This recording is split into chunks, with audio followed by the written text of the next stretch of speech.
कैसे रखता है पाप पुण्य का लेखा जोखा। कौन कहाँ कैसे रखता है पाप पुण्य का लेखा जोखा। ओढ़ के चादर तू गुरूर की, ओढ़ के चादर तू गुरूर की, देता अपने आप को धोखा। कौन कहाँ कौन कहाँ कौन कहाँ कौन कहाँ। आपको करना पड़ेगा। आपको हर चीज आपको करनी पड़ेगी। आपकी स्टार्टअप कायम रखने के लिए आपको हर काम करना पड़ेगा मैडम। फिर भी अगर डैड ने किसी और के लिए आपका दिल दुखाया या फिर आपके प्यार को ठेस पहुंचाई तो आपकी ये बेटी आपके साथ खड़ी होगी। हम अपने प्यार की सारे हदें पार कर दी और हमारे बीच में वो संबंध भी बन गया जिसे शादी से पहले पाप कहते हैं। रूप रानी को आपसे मोहब्बत हो गई है, हो गई। तो कब आ रहे हैं आप? मोहब्बत का दावा भी करती हो और आने का भी पूछती हो। ये इश्क विश्क का मामला है। इस आग के दरिया में तुम ही डुबकी लगाओ। एक दिन मुंबई में दंगे हो गए, कर्फ्यू लग गया और तुम्हारे पापा को घर पर ही रहना पड़ा। जानते हो वो दिन और वो रातें उन्होंने जाग के गुजारी। पता है क्यों? क्योंकि वो कहते थे कि जब तक मैं अपना पसीना ना बहाऊं, मेहनत ना करूं, मुझे नींद नहीं आती। और एक आप हैं उनकी औलाद जिन्हें घर से बाहर निकलने की फुर्सत ही नहीं। एनीवे, मैं चलती हूँ, मुझे देर हो रही है। अरे सुनिए मॉम, मुझे पापा की मेहनत और खून पसीने वाली बात से एक बात याद आ गई। क्या याद आया? पता है मॉम, मैं एक दिन एक बहुत बड़े फिलोसोफर का आर्टिकल पढ़ रहा था। उसमें उसने लिखा था कि ये जितने भी बड़े बड़े लोग हैं ना, उनकी पीढ़ियों में से किसी एक आदमी ने बहुत मेहनत की। उस मेहनत से आने वाली पीढ़ियों के रास्ते खुल गए और उनके लिए बस आराम ही आराम। हे भगवान। और यहाँ मेरे पापा ने बहुत मेहनत करी। अब मुझे काम करने की कोई जरूरत नहीं है। करोड़ों रुपए है हमारे पास, बस मुझे तो बस आराम करना है। और हाँ मॉम, मेरे जीन्स यानी कि मेरे अंदर पापा के जीन्स हैं और वो बहुत मेहनत कर चुके हैं और अब मैं आराम कर कर अपने पापा के जीन्स को आराम पहुंचा रहा हूँ, बस। वाह रे अर्थ के अनर्थ, तू तो बहुत ब्रिलियंट है। इतनी बातें समझ जाता है। पाप पुण्य का लेखा जोखा। पाप पुण्य का लेखा जोखा।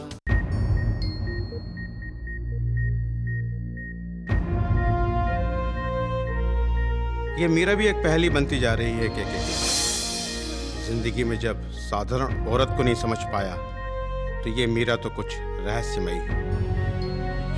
ऐसी लड़की से पहली बार वास्ता पड़ा है।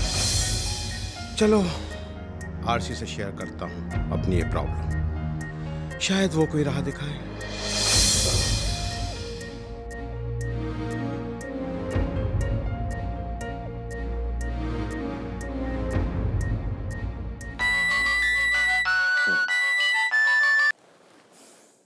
हाँ बोलो के। हेलो दोस्त, फुर्सत में हो? ये अखबार छापते छापते जो नोट छापने की आदत पड़ गई है उसमें बिजी हो। मेरा मतलब है कहीं गलत समय पे फ़ोन तो नहीं कर लिया? क्रिएटिव डायरेक्टर साहब, कभी कभी बिना डायलॉग बोले, बिना बात को घुमाए फिराए सीधी सीधी बात भी कर दिया कीजिए।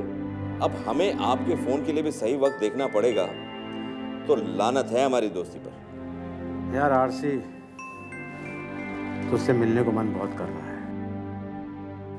कुछ मन में बातें उठ रही हैं, मैं चाहता हूँ तेरे साथ शेयर करना। मैंने सोचा कि तू क्या पता तेरे पाँव हिंदुस्तान में हैं ये दुनिया की कौन सी ज़मीन पर? फ़ोन करके मालूम तो कर लो यार, तो है कहाँ? फिलहाल तो इसी जमीन पर हूँ, पर क्या करूँ, मन उड़ रहा है। तू आजा घर पर यार, मुझे तुझसे बहुत जरूरी बात करनी है। नहीं यार, मुझे अभी चेन्नई फिल्म फेस्टिवल में जाना है। वहाँ मेरी फिल्म कली कांटे का प्यार दिखाई जा रही है और मेरी एक आध स्पीच भी है। 2-4 दिन में इसे निपट लेता हूँ, उसके बाद मिलते हैं या तो तेरे ऑफिस में या मेरे ऑफिस में। वेल, आइडिया तो बुरा नहीं है। तब तक तो नोट छाप यार। आखिर काम तो मेरे ही आएंगे। सुन दोस्त, मेरी भी एक सुन ले। देख, अब तो ना मजा नोट छापने में आ रहा है और ना पेपर छापने में। तो खुद आके देख ले, इन नोटों की कीमत दिल के आगे बिल्कुल नहीं रही। अच्छा, रखता हूँ, बाय बाय।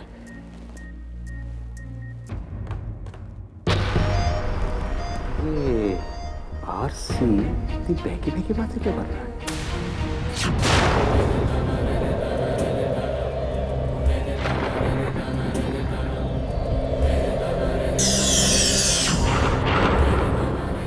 हे चित्रगुप्त, आपकी शक्ति केवल कलम दवात ही नहीं, इस कलयुग में आपकी दोनों भुजाएं।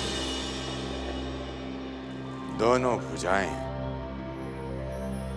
अर्थात शोभावती व नंदिनी, इस आपातकाल में दोनों को यहां उपस्थित होना होगा। मेरी शक्तियां, मेरी दोनों भुजाएं, मेरी दोनों पत्नियां शोभावती व नंदिनी, मैं चित्रगुप्त तुम दोनों का आह्वान करता हूं अपने कार्य क्षेत्र से शीघ्र ही यहां उपस्थित।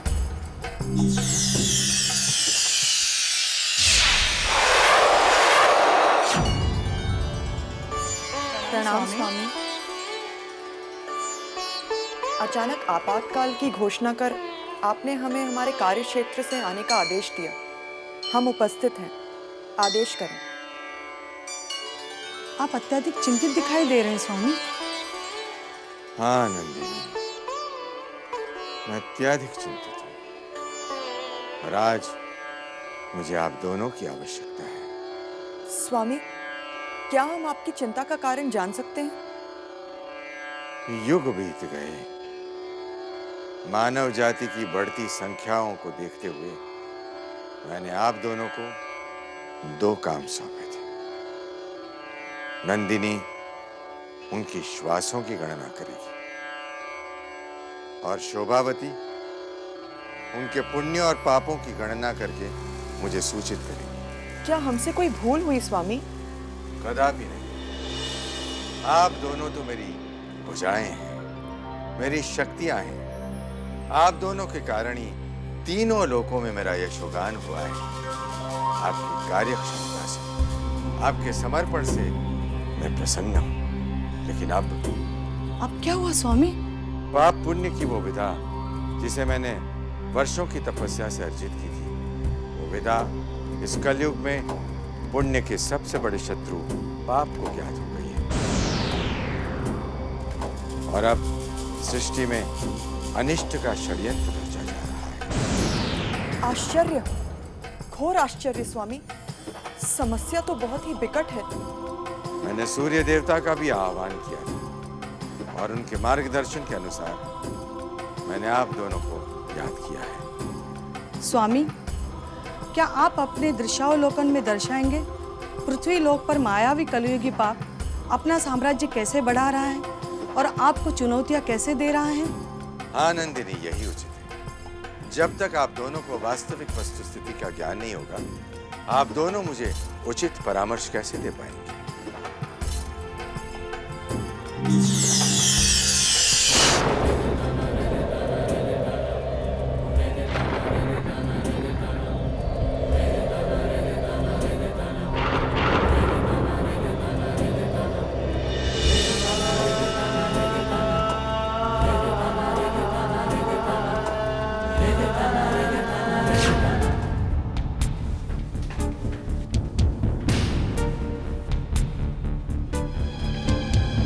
क्या हुआ?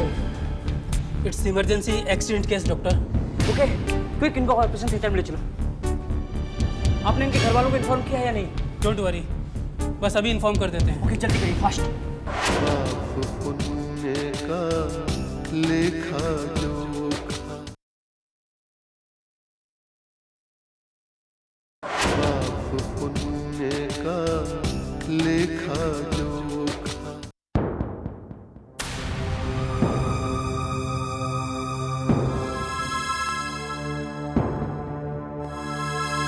एक्सक्यूज मी सिस्टर, सर यहाँ एक शकुंतला देवी जिनका अभी अभी एक्सीडेंट हुआ है, कहाँ एडमिट है? सर इस टाइम वो ऑपरेशन थिएटर में है, उनका ट्रीटमेंट चल रहा है। डॉक्टर के बाहर आने के बाद ही कुछ कहा जा सकता है। अंकल माँ कैसी है? कहाँ है वो? कृष्णा उनका अंदर, ऑपरेशन चल। देखो क्या होता है। अंकल माँ को कुछ नहीं होगा ना? माँ बच जाएंगी ना अंकल? मृत्यु तो निश्चित है, उनकी भी, मेरी भी, तुम्हारी भी, और हर उस इंसान की जिसने जन्म लिया। पर कब होगी, कहाँ होगी, ये कोई नहीं जानता। मीरा, तुम कृष्णा का ख्याल रखो, और हाँ, मेरी बात सुनो।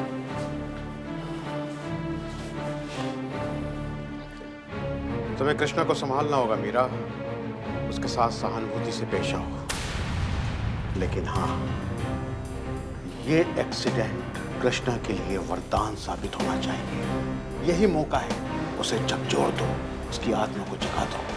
तुम समझ रही हो ना मैं क्या कह रहा हूं? जी। जाओ देखो उसे। हेलो बेटा, मैं अब्दुल्ला चाचा बोल रहा हूँ बेटा। हाँ चाचा, अस्सलाम वालेकुम। लेकिन आप इतने घबराए हुए क्यों लग रहे हैं? बेटा, यहाँ तुम्हारी मौसी के साथ एक बहुत बड़ा हादसा हो गया है। कैसा हादसा हो गया? बेटा, हादसा तो हादसा ही होता है। अभी भी कृष्णा का फोन आया था, उसी ने मुझे सब कुछ बताया। लेकिन चाचा, आप कुछ बताएंगे भी? क्या हुआ? बेटा, तुम्हारी मौसी का एक्सीडेंट हो गया है। क्या? हाँ बेटा, हिम्मत से काम लेना, खुदा ने चाहा तो सब ठीक ही होगा। लेकिन ये कब हुआ? आज, अभी थोड़ी देर पहले। बेटा, अगर वक्त हो तो मौसी को देखने आ जाओ। हाँ चाचा, मैं आने की तैयारी तो कर ही रहा हूँ। एक तो कल कृष्णा भैया का बर्थडे मनाना था, ऊपर से ये हादसा हो गया। बेटा, पता नहीं खुदा की क्या मर्जी है। तुम आ रहे हो ना? हाँ चाचा, मैं आ रहा हूँ।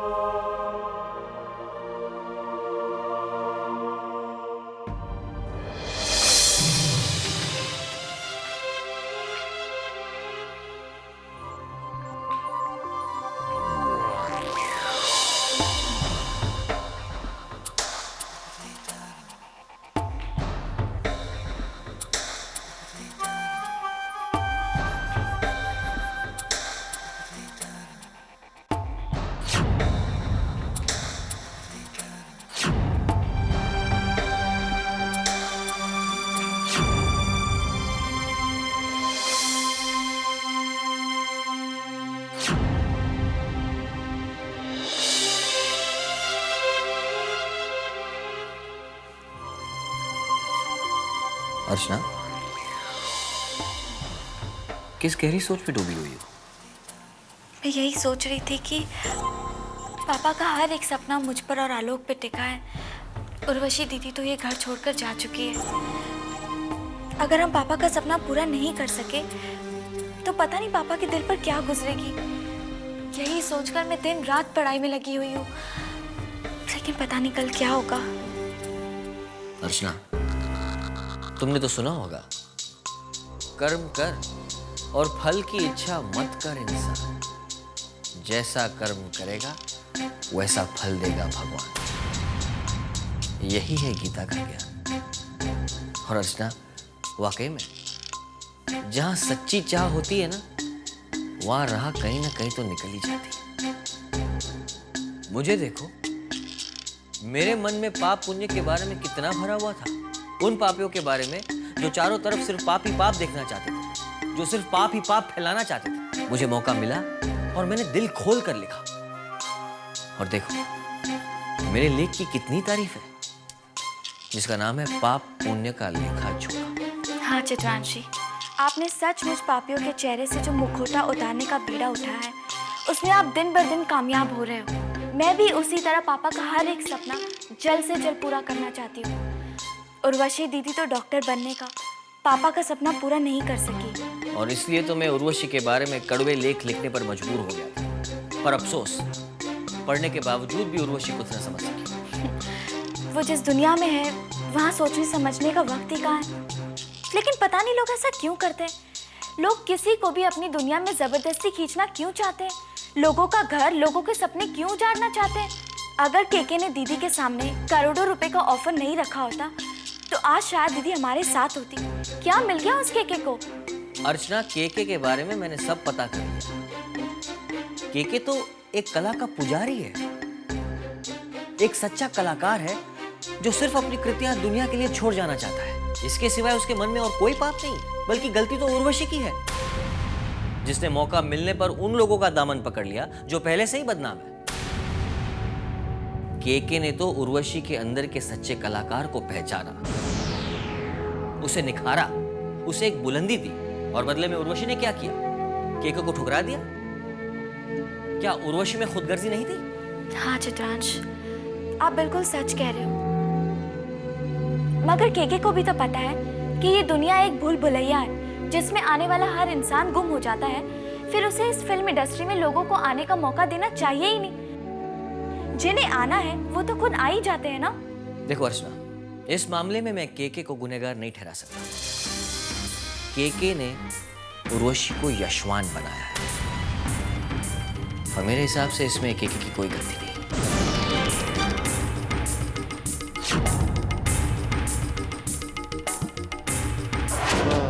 पुण्य का लेखा जोखा, पाप पुण्य का लेखा जोखा।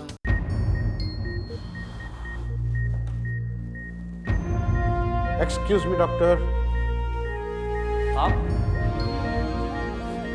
मुझे क्या क्या कहते हैं? वो जो शकुंतला देवी जिनका एक्सीडेंट हुआ है, उनके बारे में कुछ जरूरी बात करनी। ओह, बैठिए।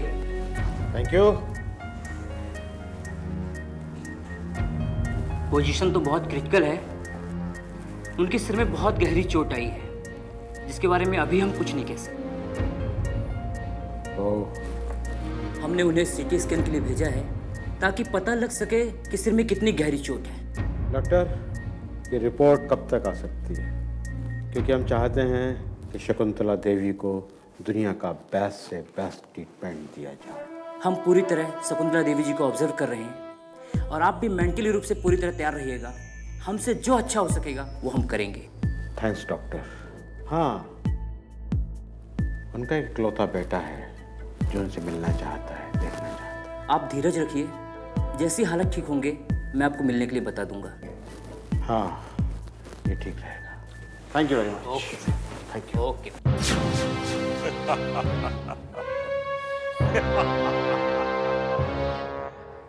रूप रानी, आरसी आएगा, वो जरूर आएगा।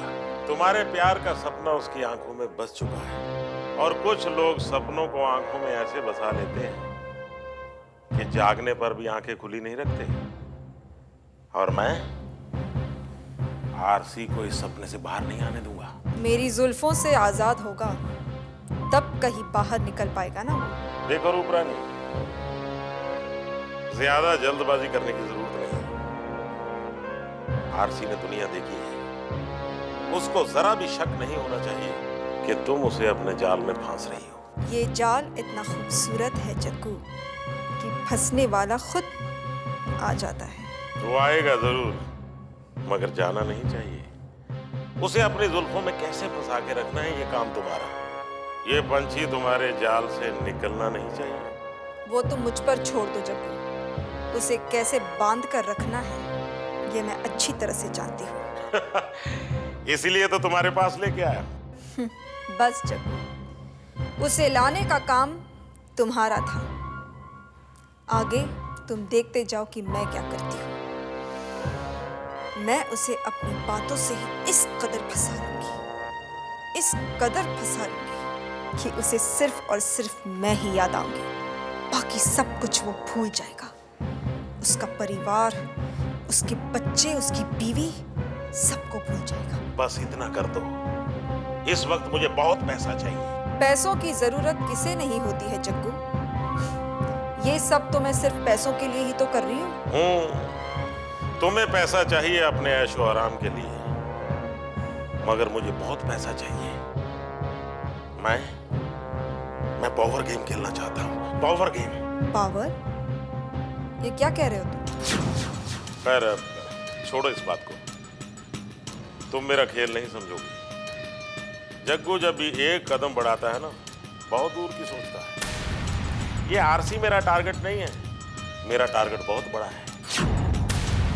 उसके लिए मेरे करोड़ों नहीं, अरबों रुपए चाहिए, और वो अरबों कमाने के लिए आरसी मुझे करोड़ों रुपए देगा। इसलिए आरसी तेरे हाथ से निकलना नहीं चाहिए।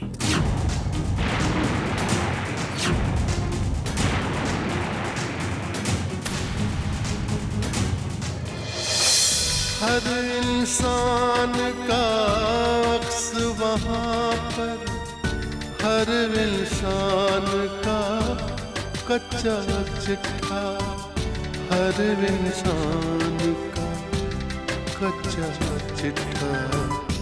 हाजिरी सबकी लगती एक दिन, एक पल में ही फैसला होता। कौन कहाँ